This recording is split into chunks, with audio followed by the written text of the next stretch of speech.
জয় ঠাকুর। শ্রী শ্রী রামকৃষ্ণ পুঁথি পঞ্চম খণ্ডের অন্তর্গত আমাদের পাঠ চলছিল প্রভু কর্তৃক অন্তরঙ্গগণের বাসনা পূরণ এই অধ্যায় থেকে। আজ আমরা পাঠ করব পৃষ্ঠা সংখ্যা 628। গত দিনের পাঠে আমরা দেখেছিলাম ঠাকুরের একদম কঙ্কালসার চেহারা, যেন মনে হয় হাড়গুলো শুধু চামড়া দিয়ে ঢাকা। এই শরীরে একদিন হঠাৎ করে রক্তবমি শুরু হয়ে যায়। এই শীর্ণকায় শরীর থেকে হঠাৎ রক্তবমি শুরু হলো। তাড়াতাড়ি নরেন একটা ডাবু নিয়ে তার মুখের সামনে ধরলেন, সেই ডাবু ভর্তি হয়ে গেল। আর একটা ডাবু নিয়ে এলেন শশী, সেই ডাবুতেও রক্তবমি হতে শুরু করলো। এইটুকু শরীর, তাতে কোনো কিছু দেখা যায় না, একদম পাঁজরা বিশিষ্ট শরীর, তার মধ্যে থেকে এত রক্ত কোথা থেকে বেরোলো সেই ভেবে অস্থির হয়ে যাচ্ছে। নিচে নিয়ে গিয়ে, দোতলা থেকে নিচে নিয়ে গিয়ে শশী সেই রক্তবমি মাটিতে গর্ত করে পুঁতে তারপরে উপরে উঠলেন। উঠে দেখলেন যিনি এতক্ষণ ধরে রক্তবমি করেছেন কোথায়। তার মুখ দেখে তো এতটুকু বোঝার উপায় নেই যে তার কষ্ট হচ্ছে। তাকে তো এই জন্যই কেউ বুঝতে পারে না, তাকে কেউ ধরতে পারে না। সর্বৈভ প্রকারে প্রভু অবদ্ধ সবার, দেবেশ যোগেশ কিবা শিবাদি ব্রহ্মার। তাই কারোর দ্বারা সম্ভব নয় ঠাকুরের কিরকম অবস্থা সেটা বোঝার। তার যে এরকম শরীর খারাপ, এত রক্ত বয়েছে, কিন্তু তাকে দেখে এতটুকু কোনো বোঝার উপায় নেই। কেননা ইহাতেও রাস নাহি কান্তি বদনের, কিংবা কিছু চিন্তা ত্রাস শ্রী প্রভুদেবের। তিনি সদা প্রফুল্ল বদন, তিনি সর্বদাই মুক্তি ঠাকুরের কথা বলে চলেছেন। এই রকম অবস্থা। এরই মধ্যে একদিন অন্তরঙ্গগণের সঙ্গে ঠাকুর একটু আভাস দিয়ে বললেন, আমার এবার নিত্যধামে যাবার সময় হয়েছে। সবাই সবটা সে কথা বুঝতে না পারলেও মাস্টার মশাই সেদিন খুব খেদের সঙ্গে বিষাদের সঙ্গে বলেছিলেন, আমাদের কিন্তু কিছুই স্বাদ মিটল না ঠাকুর, আপনি এই কথা বলছেন, নিত্যধামে যাওয়ার কথা বলছেন। তখন ঠাকুর তার উত্তরে বলেছিলেন, ভক্তদের এই স্বাদ কখনো মেটে না। যিনি প্রকৃত আদর্শ অবতার, তিনি যখন আসেন, তিনি লক্ষ লক্ষ লোকের মুক্তির দূত হয়ে আসেন, লক্ষ লক্ষ বদ্ধজীবের মুক্তির কারণ হয়ে আসেন। তিনি যখন যেখানে যান সেইখানের তীর্থভূমির তীর্থক্ষেত্রের সমস্ত পাপ মোচন হয়ে তীর্থক্ষেত্র জাগরিত হয়। তিনি সর্বদা বিরাজমান থাকেন ঘরে ঘরে, পটে পটে। তিনি নিজে যেমন সকলের কাছে মূর্তিমান ভগবান, তেমনি ঘরে ঘরে সেই সঙ্গে সঙ্গে পূজা হতে থাকে তার, অর্চনা হতে থাকে তার।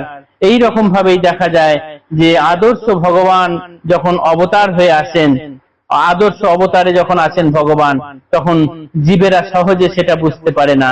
একমাত্র বুঝতে পারে তারাই যারা তার সঙ্গে সব সময় অন্তরঙ্গ হিসেবে থাকেন। তাই এই অন্তরঙ্গগণের বাসনা বা এই স্বাদ কখনো পূরণ হওয়ার নয়। ঠাকুরকে প্রভু এই উত্তর দিয়েছিলেন। গত দিনের পাঠে আমরা এই অংশটুকু পড়েছিলাম। আজ আমরা দেখব ঠাকুর তার যাবার শেষ দিনগুলোর দিনক্ষণ কিভাবে বিচার বিশ্লেষণ করে জানিয়ে দিচ্ছেন। পাঠ করছি পৃষ্ঠা সংখ্যা 628। এবে শ্রাবণের মাস প্রায় শেষ হয়, 8-9 দিন বাকি আর বেশি নয়। আমরা খুবই একটি হৃদয় বিদারক ঘটনা পাঠ করতে চলেছি। ঠাকুরের যাবার শেষ দিনগুলো ঠাকুর নিজে নির্ধারণ করে দিচ্ছেন। একদিন শ্রীযোগেনে শ্রী আজ্ঞা তাহার, 25 হইতে পাঠ করো পঞ্জিকার। যোগিনকে বলছেন পঞ্জিকাটা নাও নিয়ে 25 তারিখের পর থেকে পাঠ করো। তো শ্রাবণ মাসের 25 তারিখের পর থেকে তিনি পাঠ করতে বলছেন। দিন তারিখের তিথি নক্ষত্র যেমন, সংক্রান্তি পর্যন্ত প্রভু করিলা শ্রবণ। এই 25 তারিখ থেকে শ্রাবণের সংক্রান্তি পর্যন্ত তিনি দিন তারিখ তিথি নক্ষত্র সবকিছু সুন্দরভাবে শ্রবণ করলেন। পয়লা ভাদ্রের কথা আরম্ভে গোসাই বলিলেন, থাক আর পাঠে কাজ নাই। যখন যোগিন পয়লা ভাদ্রের কথা পড়তে শুরু করলেন, তখনই ঠাকুর বললেন, না থাক থাক থাক, আর পড়তে হবে না, ওই পর্যন্তই থাক। অর্থাৎ তিনি তার প্রয়োজনীয় তিথি নক্ষত্রটুকু দেখে নিলেন। আর দিন বিধিমত ক্রিয়া সমাপনে সন্ন্যাস দিলেন প্রভু ভক্ত 10 জনে। আরেকদিন এইবার ঠাকুর বিধিসম্মতি ক্রমে 10 জন ভক্তকে সন্ন্যাস দিলেন। তারা কারা কারা? নরেন্দ্র, যোগিন, লাট্টু, নিত্য নিরঞ্জন, বাবুরাম, কালীচন্দ্র, বণিক নন্দন, সুন্দর, শরৎ, শশী ও তারক ঘোষাল, শেষ জন নাম যার মুরব্বী গোপাল।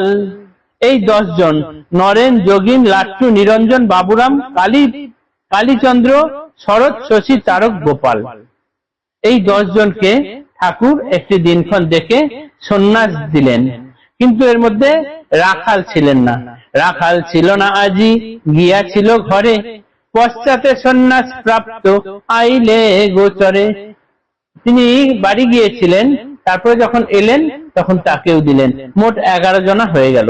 এই একাদশে আজ্ঞা দিলা গুণমণি, যার তার খাস তোরা হইবে না হানি। এই 11 জনকে তিনি সন্ন্যাস দিলেন এবং বললেন যে তোরা যার তার খেলেও তোদের কোনো ক্ষতি হবে না। এই সময় কিছুদিন ক্রমান্বয়ে প্রায় ভক্তেন্দ্র নরেন্দ্র নাথে কন প্রভুরায়। দেখ কি আশ্চর্য এক করি দর্শন, সুবিশাল ময়দানে শিশু 1 জন, নানাবিধ রত্নমণি গাদাচারী ধারে, যারে যারে ইচ্ছা তাই বিতরণ করে। এই মহাবাক্যে কিবা গূঢ় এই সব মহাবাক্যে কিবা গূঢ় মানে, সহজে বুঝিবে লীলা শ্রবণ কীর্তনে। আরেকদিন ঠাকুর নরেন্দ্রনাথকে ডেকে বললেন, দেখ কি এক আশ্চর্য দর্শন হলো। আমি দেখলাম একটা বিশাল ময়দান, তার মধ্যে এক শিশু বসে আছে, তার চারিপাশে প্রচুর মণিমুক্তা গাদা গাদা রয়েছে। সেই মণিমুক্তা থেকে সে নিয়ে যাকে যা খুশি তাই বিতরণ করছে। পুথিকার বলছেন এইসব মহাবাক্যগুলোর কি গূঢ় মানে এখন না বুঝলেও খুব সহজেই বোঝা যাবে যদি আমরা এই ঠাকুরের লীলা কীর্তন ভালো করে শ্রবণ করি। আর দিন শশীকে কহেন প্রভু রায়, ডাকিয়া আনিতে গুরু দ্বারা জগন্মায়। বুদ্ধিমতী তিনি তারে গড়িতে জিজ্ঞাসা, কি উপায় হইবে হইল হেন দশা। ব্রহ্মজ্ঞানে অবিরত এবে প্রভু রায়, ব্রহ্মজ্ঞানে তত্ত্ব কথা কথায় কথায়। দেখো গো জানি না মোর কহ কি কারণে, সর্বদাই ব্রহ্মভাব উদ্দীপনা মনে। দেহ মন ছাড়া ছাড়া দেহে উদাসীন, সঙ্গোপনে দেবেন্দ্র কহেন একদিন। প্রবল বাসনা সদা উঠিছে অন্তরে, সমাধিস্থ হয়ে থাকি সপ্তমের ঘরে। এরপর আরেকদিন শশীকে দিয়ে তিনি শ্রীমাকে ডেকে পাঠিয়েছেন। শ্রীমা বুদ্ধিমতী, তাকে তিনি জিজ্ঞাসা করছেন, দেখো তো আমার এই এই অবস্থা হয়েছে, কি হবে? এই দশা হয়েছে, কি হবে? ব্রহ্মজ্ঞানে অবিরত এবে প্রভু রায়, ব্রহ্মজ্ঞানে তত্ত্ব কথা কথায় কথায়। তার এখন প্রায় সবসময় ব্রহ্মজ্ঞান অবস্থা, তাই তার প্রত্যেকটি কথাই তত্ত্ব কথা মুখ দিয়ে বেরোচ্ছে। তাই তিনি বলছেন, দেখো গো জানি না মোর কহ কি কারণে, সর্বদাই ব্রহ্মভাব উদ্দীপনা মনে। তার মনে সর্বদাই ব্রহ্মভাব উদ্দীপন হচ্ছে। আর কিরকম? মনটা সর্বদাই দেহ ছাড়া হয়ে থাকছে। দেহে মন ছাড়া ছাড়া দেহে উদাসীন, সঙ্গোপনে দেবেন্দ্রে কহেন একদিন। সব সময় দেহ মনের থেকে ছাড়া ছাড়া হয়ে থাকছে এবং দেহের সম্পর্কে একেবারে উদাসীন হয়ে থাকছে। তাই তিনি একদিন সঙ্গোপনে দেবেন্দ্রকে বলছেন, প্রবল বাসনা সদা উঠিছে অন্তরে, সমাধিস্থ হয়ে থাকি সপ্তমের ঘরে। তার মনে এখন প্রবল বাসনা থাকছে এইটাই যে সবসময় তিনি সমাধিস্থ হয়ে সপ্তমের ঘরে থাকেন, ফিরে আসার আর বিশেষ ইচ্ছা লাগে না। এই দেহের সঙ্গে মনকে আর জুড়ে রাখতে তার ইচ্ছা করছে না। অর্থাৎ তিনি একেবারেই স্পষ্টভাবে তার ইঙ্গিত দিয়ে দিচ্ছেন যে তার নিত্যধামে যাওয়ার সময় হয়ে গেছে। আজ আমাদের পাঠ এতটুকুই থাক। আগামী দিনে আমরা সেই হৃদয় বিদারক ঘটনাটি শ্রবণ করব। জয় ঠাকুর।